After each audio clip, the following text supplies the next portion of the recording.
dreaming. Oh, I'm living in my dream. হ্যাঁ, আর তারপরেই adventure প্রেমীদের সব থেকে বড় স্বপ্ন আন্দারমানিকের উদ্দেশ্যে ব্যাগ গোছাতে শুরু করলাম এবং জার্নি শুরু করলাম সব থেকে এক্সট্রিম অ্যাডভেঞ্চারে। প্রথমে বান্দরবনে ঢুকলাম। বান্দরবনে থানার যাবতীয় কাজকর্ম শেষ করে সেখান থেকে দুশ্রী বাজার থেকে কুরুকপাতার কাছাকাছি একটা জায়গা পর্যন্তই ভয়ানক দর্শক বাহন। এই বাহনের জার্নি শেষ করে সেখান থেকে পায়ে হেঁটে জার্নি শুরু হলো আমাদের বাকি পথে। গাড়িতে যতদূর যাওয়া যেত সে জার্নি শেষ। পরের যে পথটুকু আছে থানকয়েন ঝর্ণা পর্যন্ত, ওটা পুরোটাই পায়ে হাঁটার পথ। এমনকি এখান থেকে পরবর্তী 5 দিনের সবটাই পায়ে হাঁটা পথ। আর এইভাবে মোটামুটি দুপুর করে আমরা পৌঁছে গিয়েছিলাম থানকয়েন ঝর্ণায়। তবে ব্যাপার হলো, থানকয়েন ঝর্ণার যেই রূপটা আমরা সচরাচর দেখি সেটা বর্ষার রূপ। প্রচুর পানি থাকে, অনেক বড় একটা ফল। বাট এখন তো প্রচণ্ড শীত, তো শীতকালে আসলে সেটা থাকে না। তবে খুব সুন্দর একটা ন্যাচারাল সুইমিং পুল পাওয়া যায় এখন।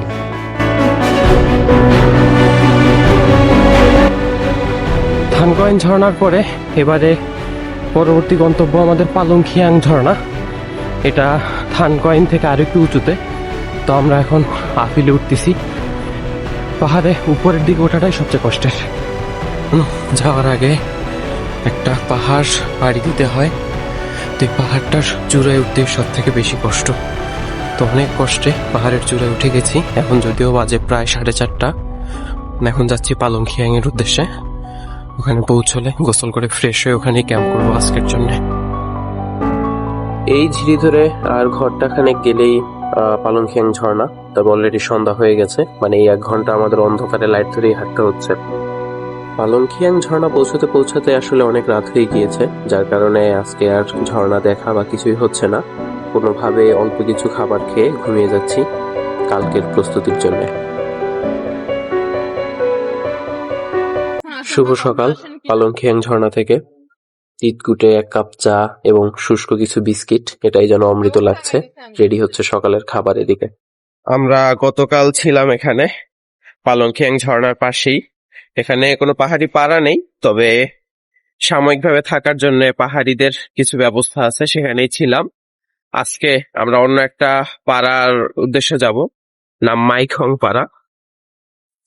যত বেলা গড়ায় ততই আসলে পাহাড়ে ট্রেকিং কঠিন হয়, তাই আসলে এখানে থামার কোনো সুযোগ ছিল না। যত দ্রুত সম্ভব দিনের শেষ কাপ চা হাতে নিয়ে জার্নির প্রস্তুতি নিচ্ছিল সবাই। আজকে সারাদিনই হাঁটার পথ, মোটামুটি 6 থেকে 8 ঘন্টা হাঁটতে হবে। তারপরে আমরা বোলাইপাড়া পৌঁছাবো। বোলাইপাড়া থাকবো আজকে রাতে। আমরা চেষ্টা করছি যেন বিকেল পৌঁছে যাওয়া যায় আলো থাকতে। গতকালকে আমাদের অন্ধকার হয়ে গিয়েছিল, রাতেও 2 ঘন্টা হাঁটতে হয়েছে, যেটা খুবই কষ্টকর। পাহাড়ি সিঁড়ি, এত ট্রিকি সিঁড়ি রাখার কারণ এখান থেকে শুধু মানুষই যাইতে পারে, জীবজন্তু যাতে ঢুকতে না পারে।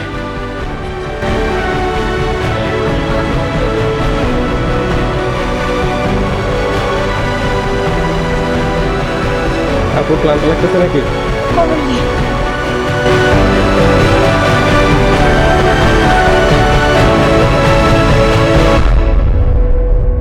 হাঁটতে হাঁটতে কখনো ঝিরিপথ দিয়ে, কখনো আবার ঝিরির পাশের এই বাঁশ বাগান দিয়ে এভাবেই পথ আগাচ্ছে। মোটামুটি 1.5 ঘন্টা সময় হলো সকাল থেকে। মজার ব্যাপার হলো আজকের পথটাই খুব সুন্দর। একটু পর পর খুব সুন্দর ভিউ পয়েন্ট আছে, বসার মতো জায়গা আছে। আর সব থেকে বড় ব্যাপার, এই ঝিরিটার পানি খুবই স্বচ্ছ। এটা বাংলাদেশের 2য় সর্বোচ্চ ঝর্ণা, লাত মেরা নাম, মুরং ভাষা থেকে আসা নাম। যদিও এখন প্রচন্ড শীত এবং শীতকালের শেষ, কোনো পানিই নেই ঝর্ণায়। বর্ষাকালে এখানে দাঁড়ানো যায় না, বা এটা এত কাছ থেকে দেখার সুযোগও হয় না। ফল পয়েন্টটা দেখে গেলাম।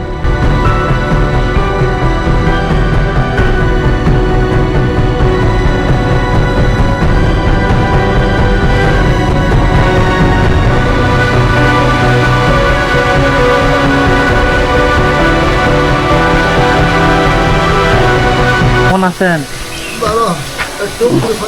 মাছ কি হবে?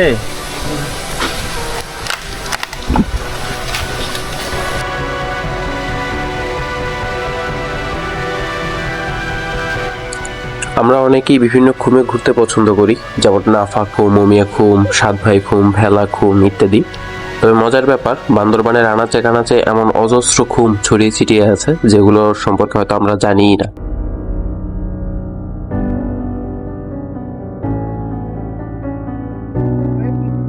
পাহাড়ে একটু পর পরে এমন পানি সংগ্রহের জায়গা থাকে, পাহাড়িরাই এমন করে রাখেন ওনাদের ব্যবহারের জন্য, আমরাও নিতে পারি।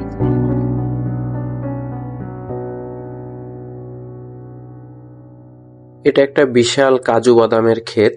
কাজু বাদাম যেটা আমরা দোকান থেকে কিনি তারই একটা ক্ষেত এখান থেকেই সংগ্রহ করা হয় এবং খুব সুন্দর করে চারপাশ থেকে আটকানো, দেশীয় প্রযুক্তিতে ফেন্সিং করা। চমৎকার অনুভূতি। এই অনুভূতির আসলে ভাষায় প্রকাশ নেই, জাস্ট নিজে নিজে অনুভব করতেছি। আচ্ছা, আমরা যে পাড়াটায় যাচ্ছি সেটিতে যাওয়ার জন্য একটা পাহাড় অতিক্রম করতে হয়। এই পাহাড়টারই চূড়ায় আছি। চূড়া থেকে খুব সুন্দর ভিউ পাওয়া যাচ্ছে। এদিকের দূরে কিছু জুমঘর দেখা যাচ্ছে এবং ওদিকেই হয়তো সেই পাড়াটা যেটায় যাচ্ছি। ছবির মতো সুন্দর বলই পাড়া, বড়ই গেছে, বড়ই ভর্তি, প্রচুর আম গাছ, আমও ফুলে ভর্তি। যদি এখন আমের সিজন না, আম হয়নি।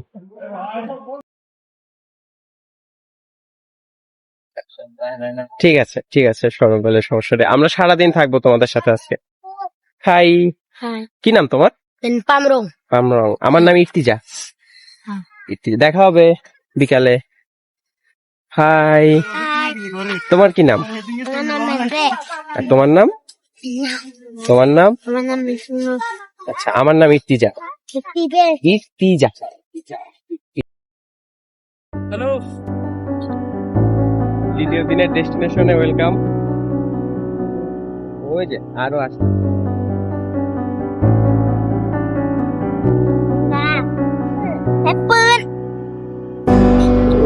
ওর থেকে ওর ঝুড়ি বড় হয়ে গেছে।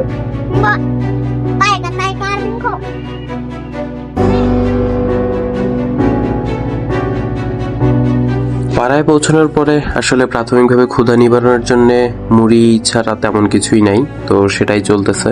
এরপরে টুডলসের একটু আয়োজন হবে, ততক্ষণে সবাই গোসল করে ফ্রেশ হয়ে চলে আসবো।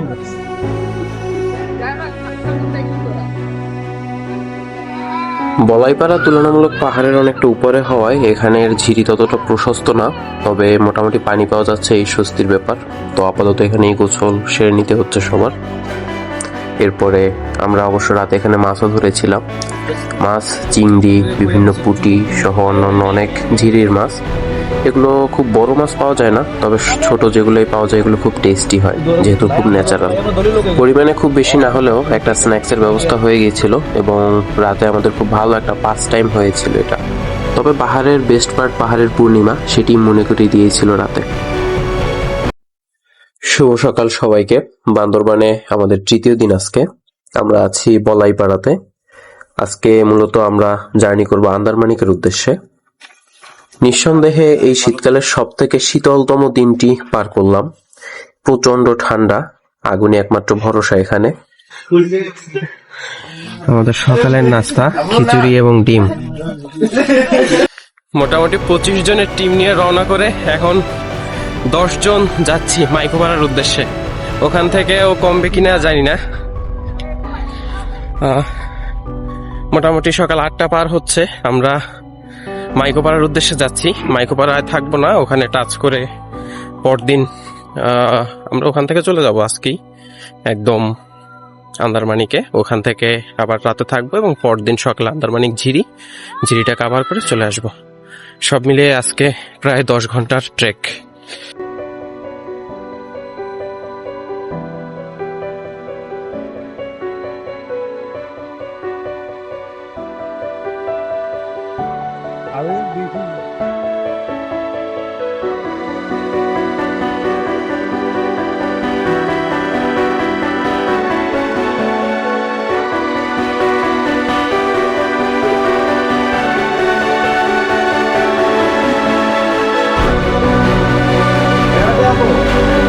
ভিতর দিয়ে যাব, মানে পাড়ার মানুষজন বা ওদের গরু ছাগল এই পর্যন্তই আসে, এরপরে আর যায় না।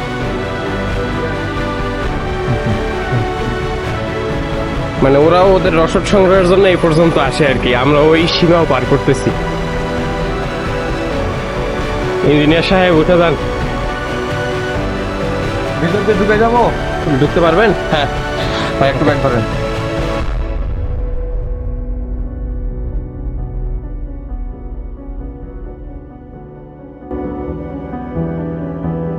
এরপরে শুধুই ছুটে চলা।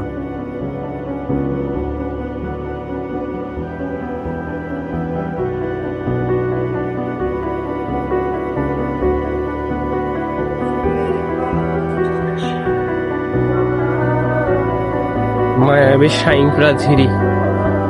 আমরা শাইনপ্রা ঝর্ণায় আসি অনেক সময়, বর্ষাকালে বিশেষ করে, সেই নামে নাম শাইনপ্রা ঝিরি।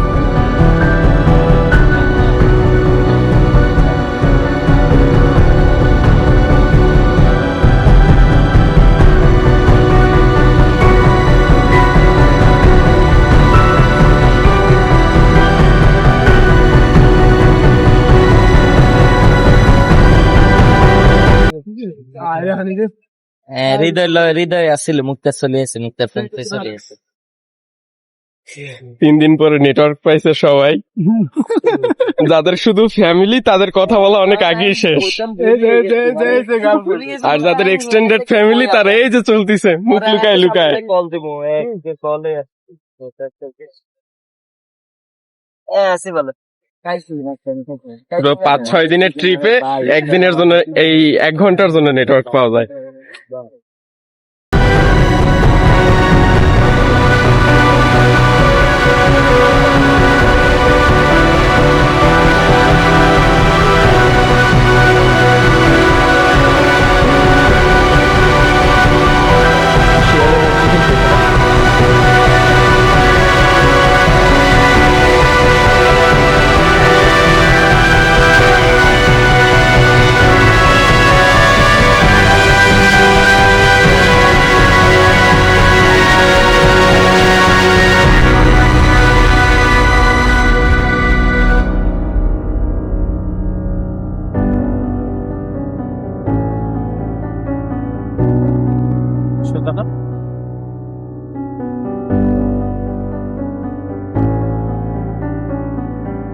এটি সেই মাইক্রো অপারা। তবে এই মাইক্রো অপারাতে থামা বা ছবি তোলার অনুমতি আমাদের সেভাবে ছিল না। আমরা সেই ইনস্ট্রাকশনটাই ফলো করছিলাম, খুব দ্রুত পাড়াটি পার করে চলে যাচ্ছিলাম।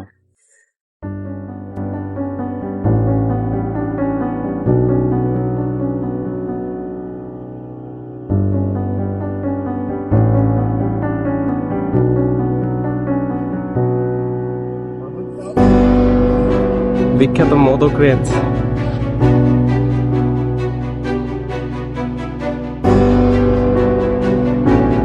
এভাবে হাঁটতে হাঁটতে মোটামুটি দুপুর গড়িয়ে বিকাল। তো আমরা সাময়িক একটা নাস্তার বিরতি নিয়েছিলাম, শুকনো কিছু খাবার এবং পানি।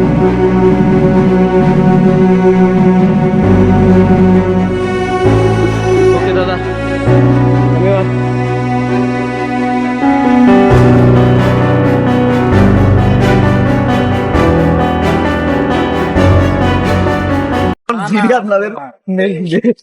লাখ লাখ টাকার গাছ, পাহাড়ি সম্পদ কাটছে, নিয়ে যেতে পারে না। হ্যাঁ কাটছিল, বাট নেওয়ার সময় হয়তো বনিবনা হয় নাই, এখানে পরে পরে পচতিছে এখন। চোখের সামনে অনেকগুলো পাহাড়। অবশেষে আন্দারমানিকে প্রবেশ করলাম। এখন যাব আন্দারমানিকের নারিশা পাড়ায়, যেই পাড়ার নাম থেকেই নারিশা ঝিরির নাম, সেই সুন্দর নারিশা ঝিরি।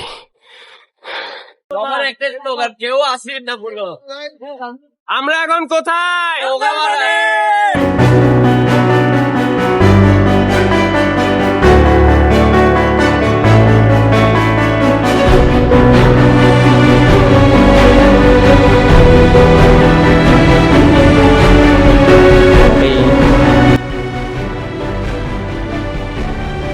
শীত পড়তেছে।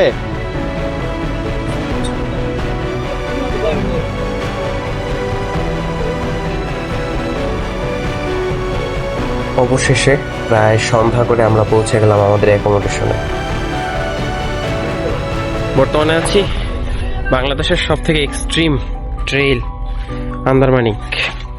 আন্দারমানিকের নারিশা ঝিরি। আমার মনে হয় এর থেকে বিখ্যাত কোনো ঝিরি বাংলাদেশে আর তেমন নেই। এই ঝিরিটা হয়তো সবার এসে দেখা হয়ে ওঠে না, তবে যারা একটু রিলেট করতে চান, সদ্য চিটাগংয়ে একটা ট্রেইল আবিষ্কৃত হয়েছে মেলখুম নামে। এই মেলখুম, মিরসরাইয়ের মেলখুম অনেকটা এটার মতোই, তবে ওইটার ব্যাপ্তি খুবই ছোট এবং জাস্ট কিছুটা জায়গা ম্যাচ করে, বাট আন্দারমানিক বিশাল। দুই পাশে স্বচ্ছ পানি, রাতে এই ঝিরিতে প্রচুর চিংড়ি মাছ থাকে, দিনে তেমন একটা দেখা যায় না। খুব অন্ধকার মনে হচ্ছে, এটার কারণ দুই পাশের খুব উঁচু দেয়াল, তবে যথেষ্ট আলো আছে। এখন মাত্র বিকেল 5টা বাজে। মোটামুটি 30 মিনিট হাঁটার পরে যত গভীরে যাওয়া যায় ঝিরির সৌন্দর্য যেন ততই বেড়ে যায়।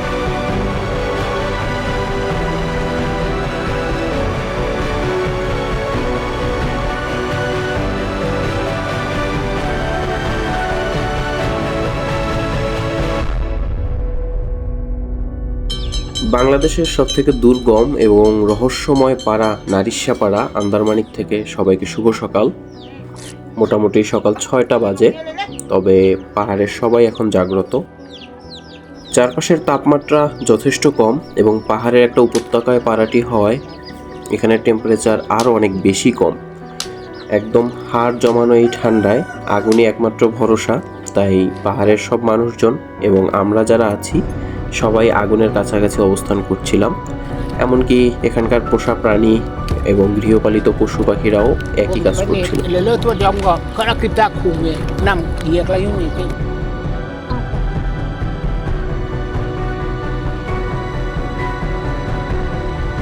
আমি মোটামুটি একটা হুডি এবং একটা উইন্ড ব্রেকার পরে আছি, তাতে হচ্ছে না। তারপরে একটা কম্বল পেঁচিয়ে নিলাম গায়ে, তাও প্রচণ্ড ঠান্ডা। তবে এখানের মানুষজন আমারও অন্তত 1.5 থেকে 2 ঘন্টা আগে ঘুম থেকে উঠেছে। আমি তো 6টায় উঠলাম। তারা তখন থেকেই তাদের কার্যক্রম শুরু করে দিয়েছে। তাদের খাবার দাবার দেখলাম যে সেই আলো ফোটার আগেই হয়ে যায় সকালে, যেহেতু আমি তাদেরই একটা বাসায় ছিলাম, তো ওখানে তারা খেয়ে নিল, কাজে চলে গেছে অলরেডি। যে আশেপাশে অনেকে যাচ্ছেন এখন।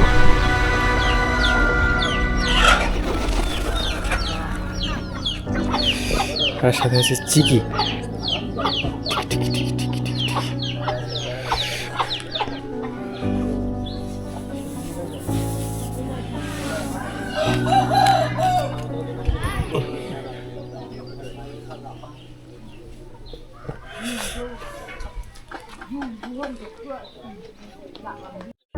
এবারে ফেরার প্রস্তুতি। পায়ে কিছুটা ইনজুরি থাকলেও তা নিয়ে জার্নি করতে হবে। পাহাড়ে কলা গাছ প্রচুর পাওয়া যায়। কলা ফল হিসেবে খাওয়ার পাশাপাশি কলা গাছের যে মাঝখানের অংশটা সেটা সবজি হিসেবে খাওয়া যায়। এমনকি কলার ফুলও একরকম খাবার হিসেবে বিবেচিত হয় এখানে।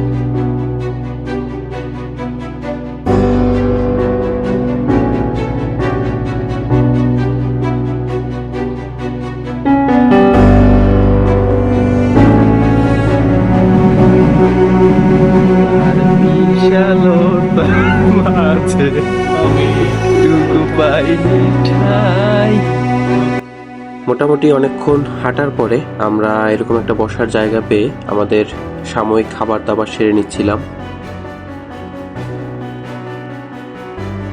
বোলাইপাড়া যাওয়ার পথে মাঝখানে আরো একটি পাহাড়ি পাড়া পড়ে, এটার নাম মাইগোয়া পাড়া। আমরা মূলত আমাদের পানির বোতলগুলো রিফিল করার জন্য এই পাড়ায় ঢুকেছিলাম।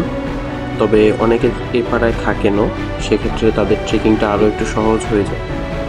এটা হলো পাহাড়িদের কুয়া। শীতকালে সাধারণত পানি পাওয়া যায় না, তবে বিশেষ উপায় পানি জমিয়ে রাখা হয় এখানে।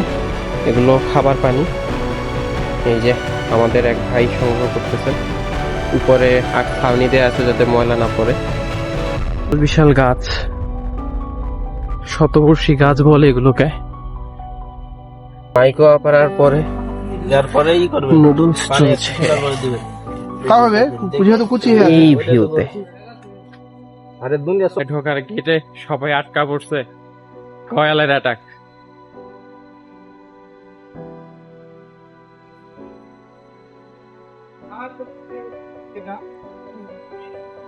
এদের সাথে কিছুটা সময় কাটাতে কাটাতেই আমাদের বেলা আরো এগিয়ে গেল এবং সময় হয়ে গেল আমাদের পাড়ায় পৌঁছানোর, কারণ পাহাড়ে খুব দ্রুত রাত নেমে যায়।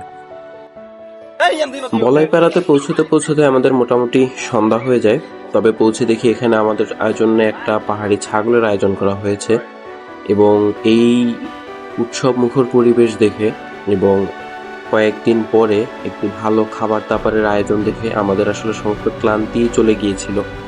আমরা সবাই হাতে হাতে কাজ করছিলাম যাতে এই উৎসবটা ভাগাভাগি করে নেওয়া যায়, আনন্দটা ভাগাভাগি করা যায় নিজেদের ভিতর।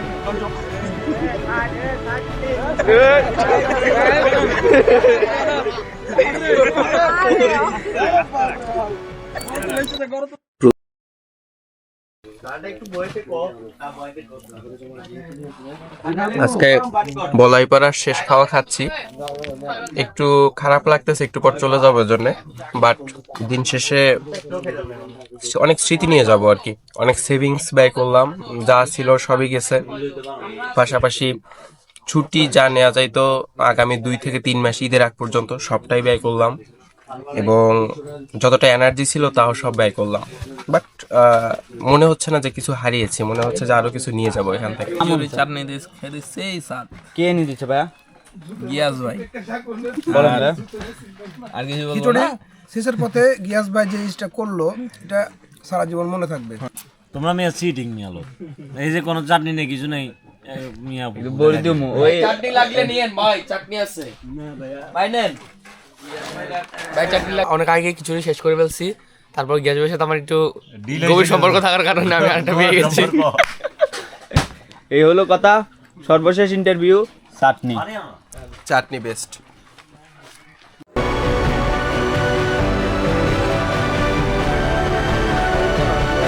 কুরুক্ষেত্রের উদ্দেশ্যে যাচ্ছি। আসলে আন্দারমানিকে যাওয়ার 2 দিনের থেকেও আজকের দিনটা একটু কঠিন, কারণ 4-5 দিন পরে যথেষ্ট ক্লান্ত আজকে। বাট তারপরেও টোটাল যে ব্যাগ জিনিসপত্র যা ছিল সবই এখন ব্যাগে, টোটাল 11 কেজি 11.5 কেজি ওজন। এটা নিয়ে হাঁটা একটু টাফ, তবে স্বস্তির ব্যাপারে এই যে আজকের রাস্তাটা তুলনামূলক ইজি, অতটা আপহিল ডাউনহিল নেই এই। আর যেহেতু এই জায়গায় জুম চাষ হয়, রেগুলার মানুষজন যাতায়াত করে, তাই তুলনামূলক সেফ।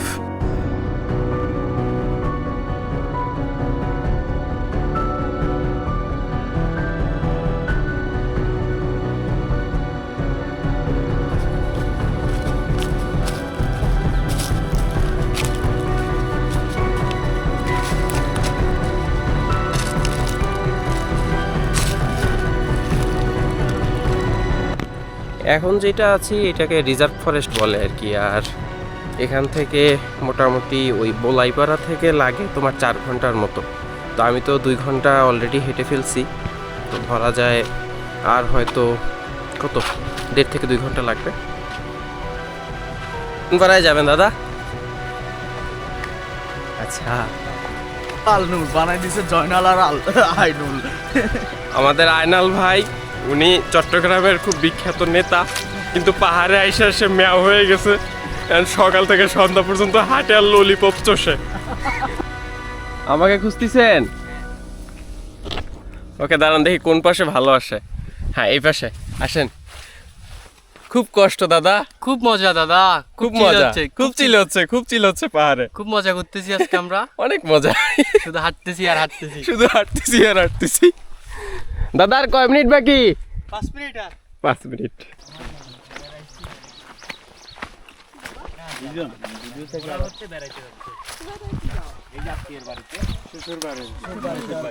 মুরগি দাও দাদা। হাই।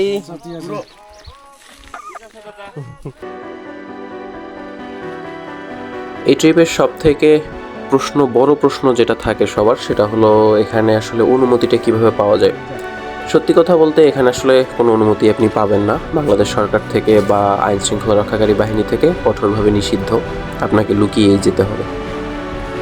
তবে এই রুটের একমাত্র বৈধ ওয়ে হলো ঢাকা, ঢাকা থেকে বান্দরবান, বান্দরবান থেকে থানচি, সেখান থেকে রেমাক্রি, রেমাক্রি থেকে ছোট মদক, সেখান থেকে বড় মদক, তারপরে ওখান থেকে আন্দারমানিক এবং সেখান থেকে নারিশা ঝিরি। এই যে পুরো মানে পথের যে টাইপটা, এখানে রেমাক্রি থেকে বড় মদকে পৌঁছে ওখানেই বিজিবির অনুমতিটা নিতে হয়। তো এটা আর কি আগে পাওয়া যেত, বাট এখন সর্বশেষ কিছু উত্তেজনার কারণে ওখানে এখন আর এই অনুমতি মিলে না বললেই চলে। এই এরপরে সর্বোচ্চ একটা ইস্যু যেটা থাকে সেটা খরচের। মোটামুটি যদি কোনো নিজেরাই যাওয়া যায় সেক্ষেত্রে 5,500 টাকার মতো খরচ হয়ে যায়। মোটামুটি 5 দিন তো প্রয়োজন এখানে। আর যদি কোনো ট্যুর গ্রুপের সাথে যাওয়া হয় সেক্ষেত্রে দেখা গেছে এই খরচটা 6, 7, 7.5, 8 এরকম পড়ে। তবে কোনো একটা গ্রুপের সাথে যাওয়াই ভালো, কারণ যেহেতু অনেকগুলো প্রতিবন্ধকতা, সবগুলো আসলে নিজেরা জানাও থাকে না কীভাবে ওভারকাম করা যাবে, তাই আসলে কারো সাহায্য নেওয়াটাই ভালো, বুদ্ধিমানের কাজ এখানে। এবং সর্বশেষ নিরাপত্তা ইস্যু, যেহেতু এটা নিষিদ্ধ তার মানে নিরাপত্তার দিক থেকে চিন্তা করলে এটা একেবারেই নিরাপদ না। আসলে নিরাপত্তার বালাই নেই বললেই চলে। তবে যারা ট্রাভেল ফ্রিক তারা তো অবশ্যই যাবে, তাদেরকে আটকানোর উপায় থাকে না। তো সেই ব্যাপারটা বিবেচনা করতে হবে। যেমন আমরা এই যে শেষ দিকে গতানুগতিক রাস্তা থেকে নেমে এখানে একটা বাইপাস করছিলাম, ওই যে দূরে যে ব্রিজটা আছে সেই ব্রিজটা দিয়ে গাড়ি চলাচল করে, কিন্তু আমরা লুকিয়ে এপাশ থেকে নদীটা পার হচ্ছিলাম একটা বাঁশের সাঁকো দিয়ে, যাতে আমাদের ক্যাম্পটা ফেস করতে না হয়। তো এই ব্যাপারগুলো আসলে সব মিলিয়ে সেফ না, এই জিনিসটাকে ইন্ডিকেট করে। তবে আলটিমেটলি দেশের সব থেকে সুন্দর একটা ট্রেকিং ট্রিপ বা সুন্দর একটা ট্রেকিং রুট যদি এক্সপিরিয়েন্স করতে চায় কেউ, তাহলে সেক্ষেত্রে আসলে অনেক রিস্কই নিতে হবে, এটাই সত্যি কথা। তবে দিন শেষে আন্দারমানিকের ব্যাপারে যদি বলি, নিরাপত্তার কথা বিবেচনা করলে এটা কখনোই রিকমেন্ড করা যায় না। তবে সৌন্দর্যের কথা বললে আসলে এর কোনো তুলনা নেই, এটাই শেষ কথা। আন্দারমানিক যাত্রা এবারের মতো এখানেই শেষ। ভবিষ্যতে অন্য কোনো রুটে, অন্য কোনো অ্যাডভেঞ্চারে দেখা হবে সবার সাথে আবার। ধন্যবাদ সবাইকে, আল্লাহ হাফেজ।